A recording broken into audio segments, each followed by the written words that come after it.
Hi hello praise lord. Ziegenbalg அவர்களும் அவரது நண்பரான ப்ளூ சோ இருவரும் இந்தியாவிற்கு வருவதற்காக தமிழ்நாட்டுக்கு வருவதாக கடற்பயணத்தை மேற்கொள்கிறாங்கங்க. அந்த கடற்பயணத்தில் நிறைய மரணங்களை அவங்க பார்க்குறாங்க. அவங்களோட பயணம் செய்த நிறைய பயணிகள் கடற் சீற்றத்தினாலையும் புயலினாலையும் வியாதியினாலையும் இறந்து போகிறாங்க. அப்படி இறந்தவங்களுடைய பிரேதத்தை கடல்லையே தூக்கி போடுறாங்க. இந்த மரணங்கள் சீகன் பால்க் அவருக்கு மிகப்பெரிய பாதிப்பை உண்டாக்குச்சு. என்னன்னா, நாம் உயிரோடு மிஷினரியா இந்தியாவுக்கு போவோமா அல்லது மறித்து இந்த கடலுக்குள்ள தூக்கி போடப்படுவோமான்னு இப்படி ஒரு சூழ்நிலை இருக்குது.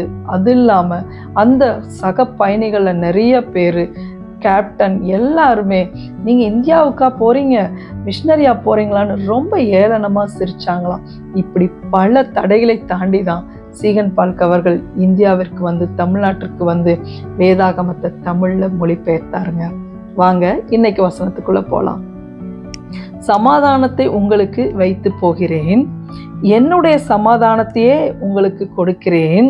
உலகம் கொடுக்கிற பிரகாரம் நான் உங்களுக்கு கொடுக்கிறதில்லை. உங்கள் இருதயம் கலங்காமலும் பயப்படாமலும் இருப்பதாக. யோவான் 14:27. ரொம்ப ஈஸி தான், பெரிய வசனம் இல்லை, படிக்கலாம் வாங்க. சமாதானத்தை உங்களுக்கு வைத்து போகிறேன், என்னுடைய சமாதானத்தையே உங்களுக்கு கொடுக்கிறேன். சொல்லுங்க, சமாதானத்தை உங்களுக்கு வைத்து போகிறேன், என்னுடைய சமாதானத்தையே உங்களுக்கு கொடுக்கிறேன். சமாதானத்தை உங்களுக்கு வைத்து போகிறேன், என்னுடைய சமாதானத்தையே உங்களுக்கு கொடுக்கிறேன். அடுத்தது, உலகம் கொடுக்கிற பிரகாரம் நான் உங்களுக்கு கொடுக்கிறதில்லை. உலகம் கொடுக்கிற பிரகாரம் நான் உங்களுக்கு கொடுக்கிறதில்லை. சொல்லுங்க, உலகம் கொடுக்கிற பிரகாரம் நான் உங்களுக்கு கொடுக்கிறதில்லை. சேர்ந்து சொல்லாங்களா? சமாதானத்தை உங்களுக்கு வைத்து போகிறேன், என்னுடைய சமாதானத்தையே உங்களுக்கு கொடுக்கிறேன்.